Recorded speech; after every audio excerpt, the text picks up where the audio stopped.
Hey guys, so we're back. I decided to redo my last video. I didn't really like it. I kind of glossed over a lot and missed a lot, but I just did some more listening just to really understand kind of the things I was talking about. And so this video should be a little bit easier to digest, hopefully. So we're gonna just get right into it. The last video was about modal logic or classical logic, whatever you want to call it, or classic logic. The first thing we talked about was or were laws, right? So a law, at least in math, is expressed as an equation. So for example, E equals mc squared, right? That's mass energy equivalence. I know nothing about physics or anything, so I'm not going to talk about it. But that would be an example of a law. But specifically in logic, we there are some logical laws, you could say, um, or truths. So this would be the law of identity, non-contradiction, and excluded middle. I'll get into what these things mean, right? So, but the thing to know about these laws is these are considered logical truths. These are considered to be necessarily true at any given time in any possible world. And we'll kind of get into what possible world means later. But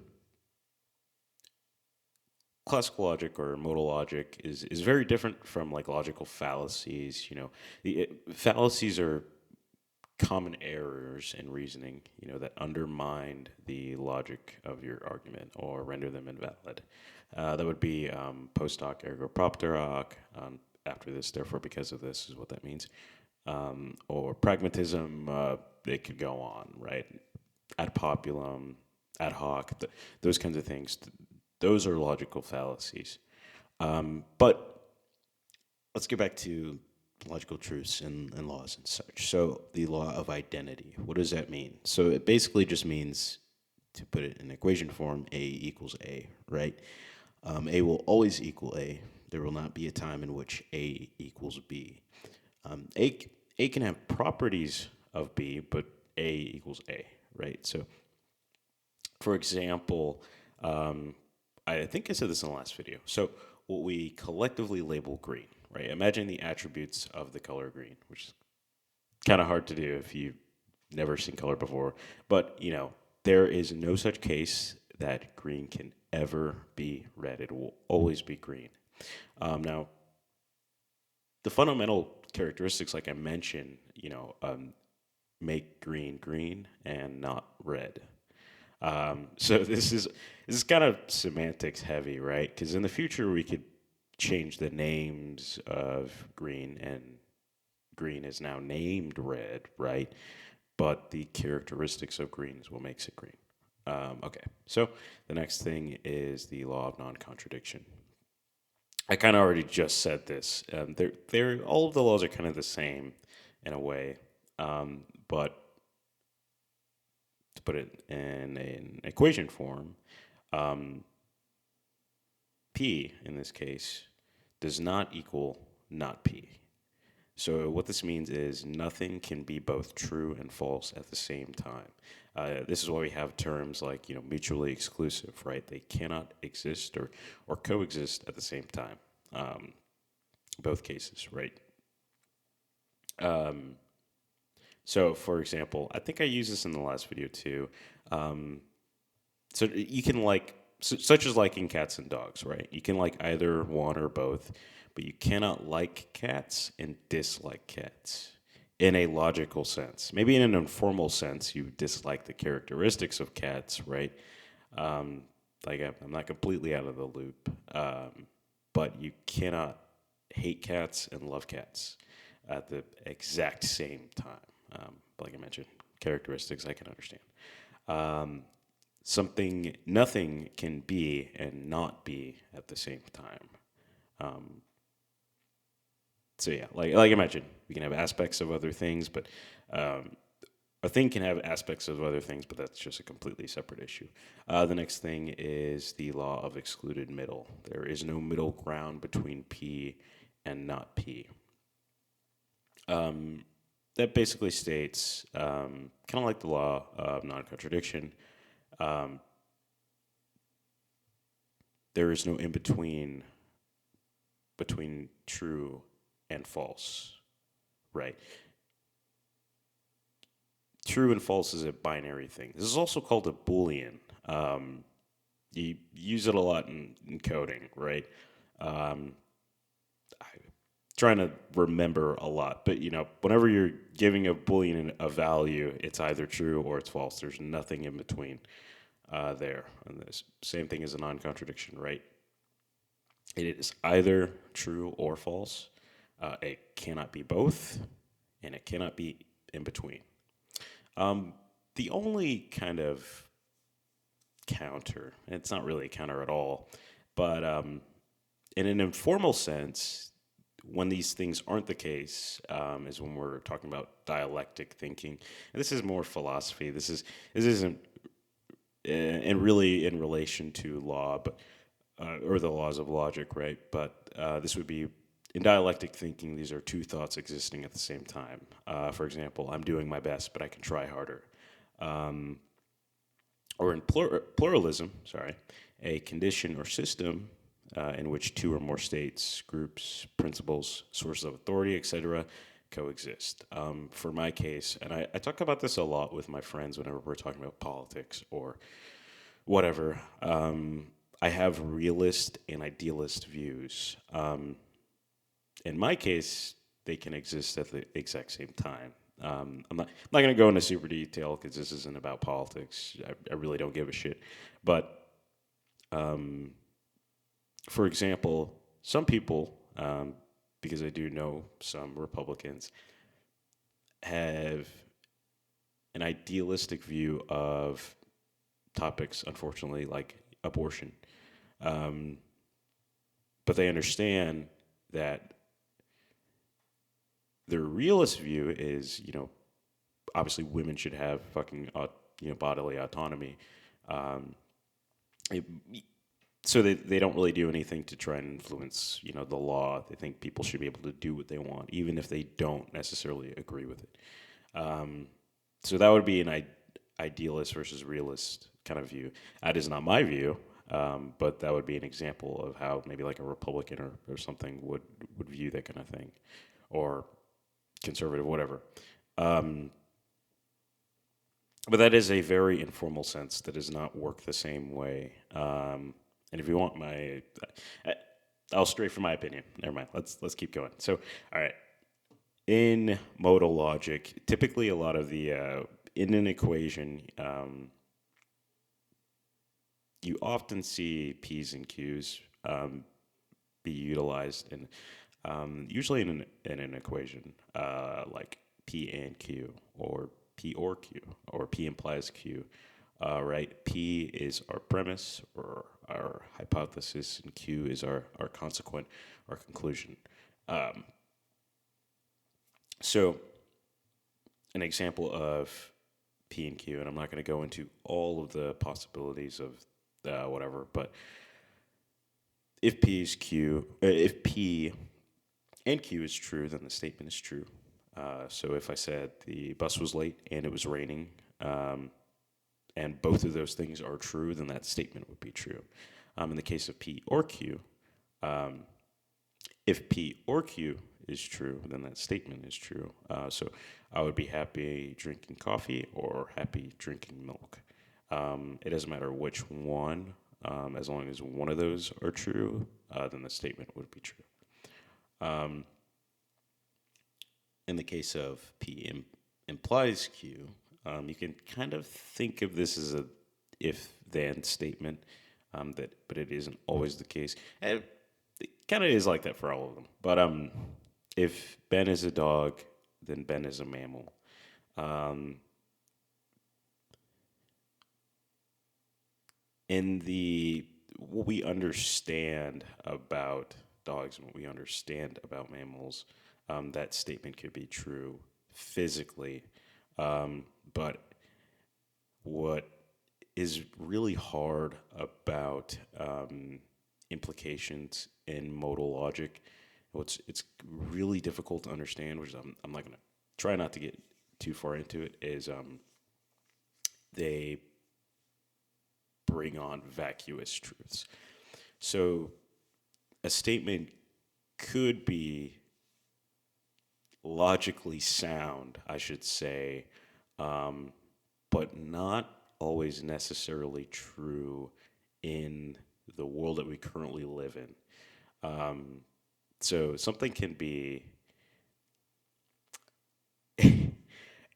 the premise could be false in an implication argument. Um, Really hard to pick which words to use for this. Um, Even if the premise is false, the conclusion can still be true logically.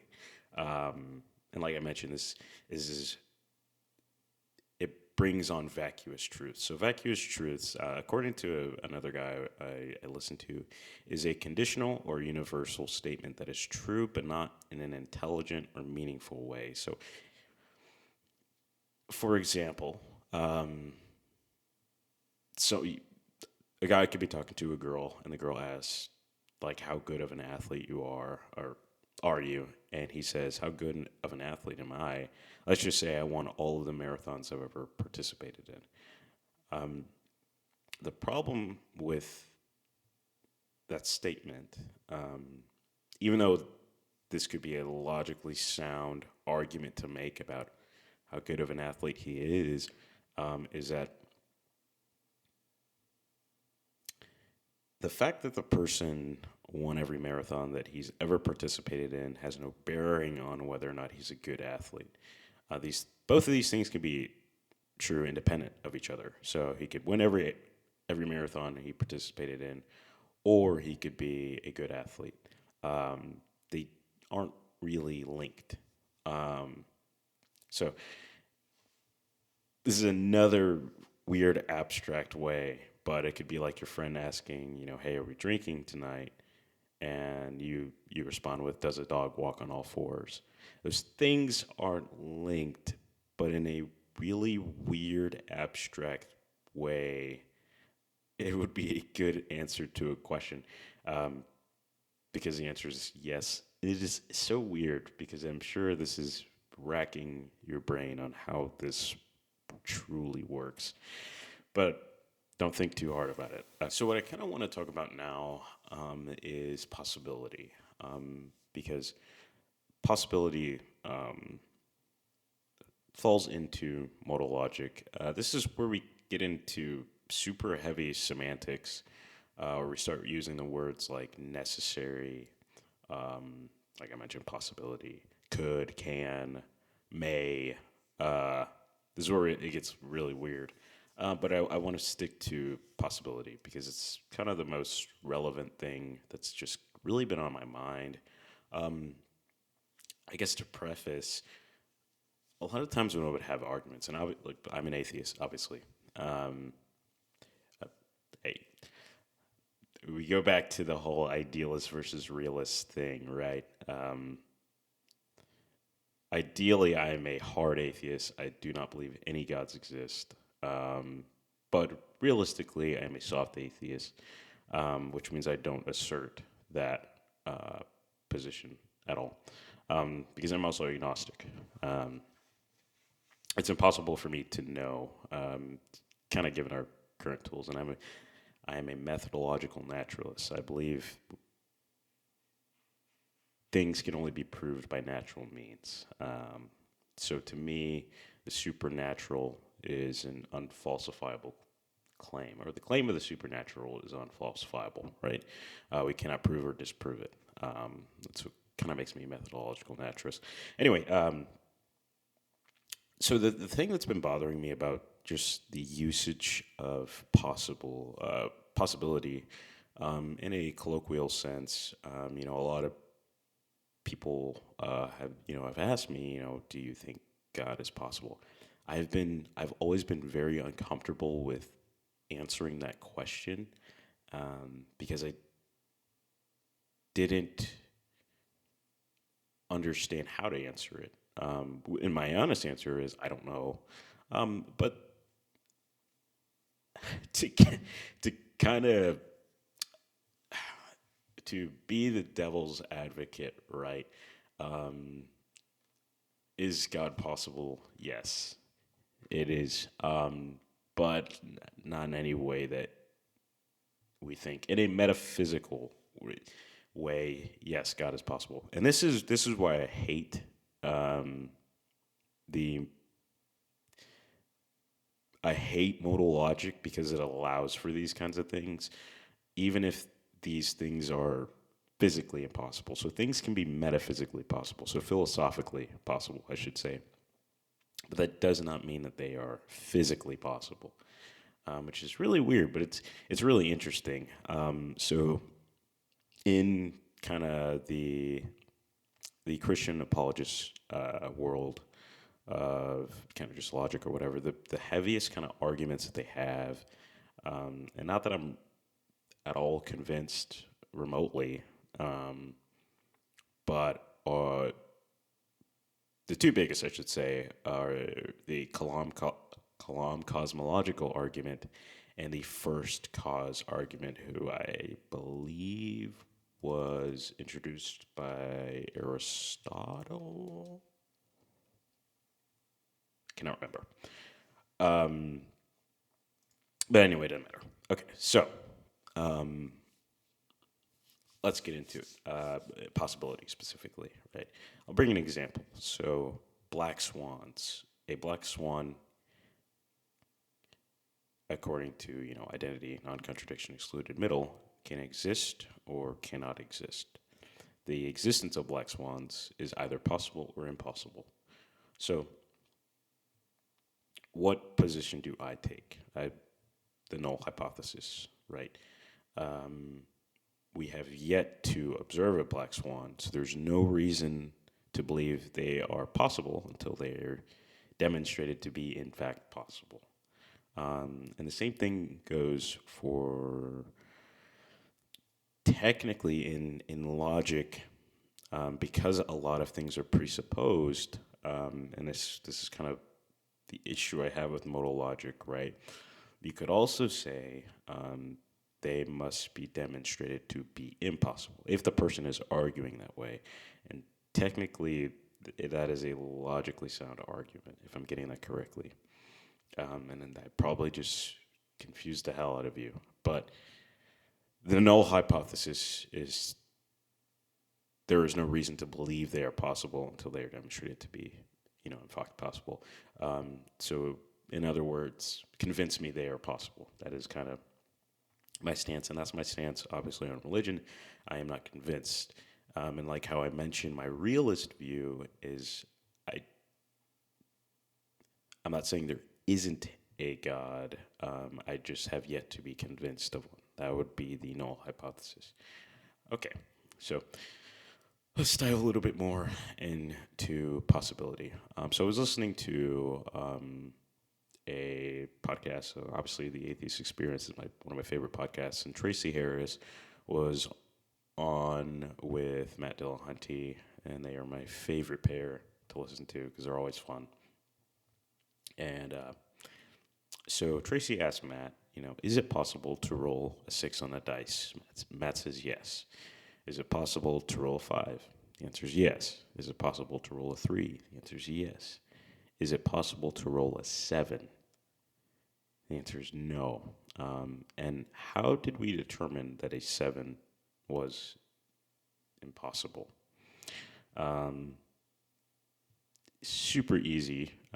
We can count the size of the dice, right? And how do we determine what numbers in general are possible to roll on a pair of dice, on a regular pair of dice? Same thing, we can count the sides of the dice. Um, so, outside of the dice analogy, how else do we determine whether or not things are possible? I mentioned this a little bit briefly earlier. There are such things as metaphysical possibilities. This is another word for philosophical kind of depends. It really strongly depends on the usage because sometimes that word changes. Just ask for definitions, I guess, if you're talking to someone about it. Um, Epistemic possibilities, those are more cognitive. Um, and physical possibilities just relates to the physical world. So, in the physical world, it is not possible for me to fly since I am human, but it is metaphysically possible for me to fly. This is where things get really, really muddy. Um, as I mentioned before, um, and I briefly mentioned also in modal logic, there's a lot of talk about like possible worlds. So when it comes to me being metaphysically possible for me to fly, it is possible that in some world I could be able to fly. Let's move on to kind of more possibility examples. One that you may be very familiar with, which is the omnipotence paradox. Is it possible that God could create a rock so heavy that he could not lift it? Um, and it's going to actually be interesting to hear, but the short answer is no. But it's not the reason most people think it. This the reason why he could not create a rock so heavy that he couldn't lift it isn't because he's not omnipotent or he doesn't exist. It's the fact that this is a logical impossibility, right? So in this case, God cannot do the impossible, but that does not take away. It doesn't remove the attributes of God, specifically the God of classical theism, omniscience, omnipotence, omnipresence. Um, to assume that a God, um, to assume that because God is omnipotent, he can do the impossible grossly misrepresents the term of omnipotence. Omnipotence means that he can do all that is possible, not all that is impossible and possible. So this kind of goes back to law of non-contradiction, right? So an omnipotent God and a rock that is unliftable by God cannot exist in the same world or universe. So it's the equivalent of wondering whether or not can God make 2 + 2 = 5, or can he make a circle a square? And this is a semantics kind of thing, right? This specifically, actually, all of it. These ideas semantically go against what we understand to be a square, or what we understand about 2 + 2 = 4. So we cannot change those things logically. Another one would be, what would happen if an irresistible force or were to meet an immovable object? Is that possible? Or what could possibly happen? And the issue with this is that these two things, an irresistible force and an immovable object, cannot exist in the same world, right? So if a force is irresistible, then by definition there is no immovable object. Conversely, if an immovable object exists, then by definition no force can be irresistible. So this is kind of an example of like things being mutually exclusive. They can't exist at the same time in any possible world. Um, so I hope that kind of helps you understand possibility just a little bit. And it may not. I don't know. We'll see if it helps. I guess just kind of let me know if that helps. But But I kind of mentioned it earlier. The Kalam cosmological argument that is always a tongue twister. This was introduced or coined by William Lane Craig, but I do believe this argument has been around since 1850. I'm not quite sure. I can't really remember. But William Lane Craig is a Christian apologist. He's done several debates, and the Kalam cosmological argument kind of goes as follows. Whatever begins to exist has a cause. It's the first premise. The second premise is the universe began to exist. The conclusion is, therefore, the universe has a cause. And that is the basics of the Kalam cosmological argument. And there's also the first cause argument. I think I mentioned this earlier. I think it was introduced by Aristotle, which basically states that things that move or change are caused by something else.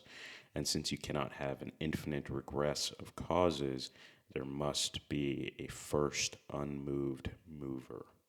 I guess I'll kind of talk about my opinion on both of these arguments, and a lot of critics have the exact same opinion, sort of.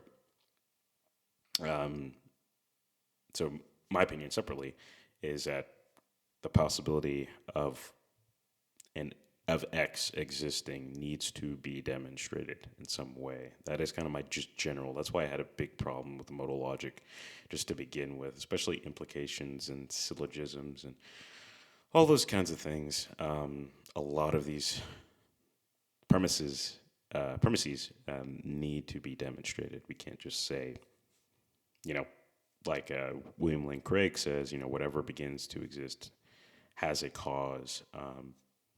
Simply just because we aren't aware of an object or an event or whatever that has an uncaused existence, doesn't mean that it's metaphysically or physically impossible or doesn't exist.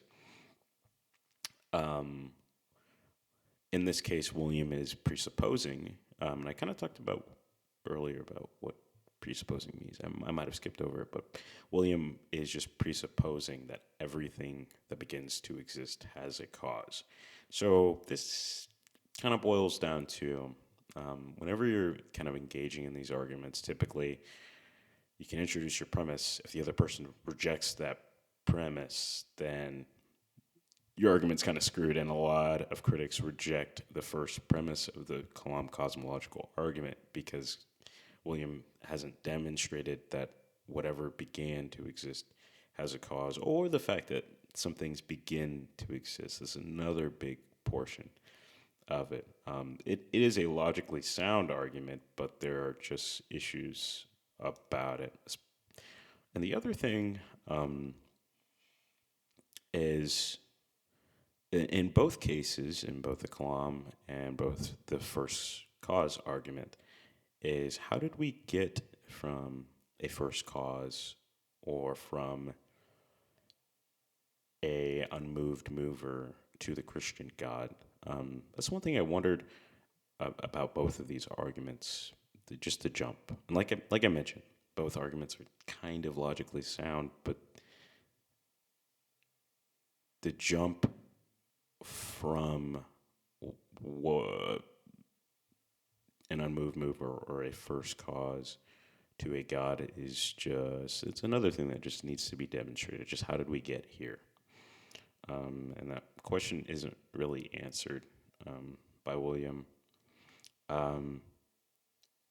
But kind of the question that I had, and I think I kind of answered it myself, is, for something to be determined possible, or accepted as possible, we would need to understand the laws that govern our natural universe. So, how can we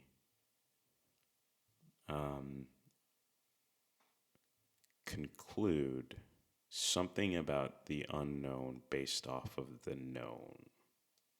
Does it make sense? So, how do we conclude if it is impossible, quote unquote, for us to determine the things that happened before everything began to quote unquote exist? How do we determine that it was God? This it's kind of my questions um, about this. So I guess I'll kind of leave you with that. This was a long ass fucking video, and I was all over the place. I think it's my second time doing this, but I absolutely love this shit. Even if I'm misrepresenting some of the stuff, is so fun to engage in these kinds of thoughts, and I like hearing. And you can kind of click off if you're super religious or whatever or not. But I really like hearing super. How should I say? I like hearing modal arguments from Christian apologists. It's very interesting. And although I don't think I've ever come across any sort of argument that has remotely convinced me or has been 100% logically sound, it is interesting. There are a lot of very bright Christian apologists who just know their shit, and it's really cool to see people think. I love it a lot. But yeah, I guess I'll leave you with that. Okay, bye.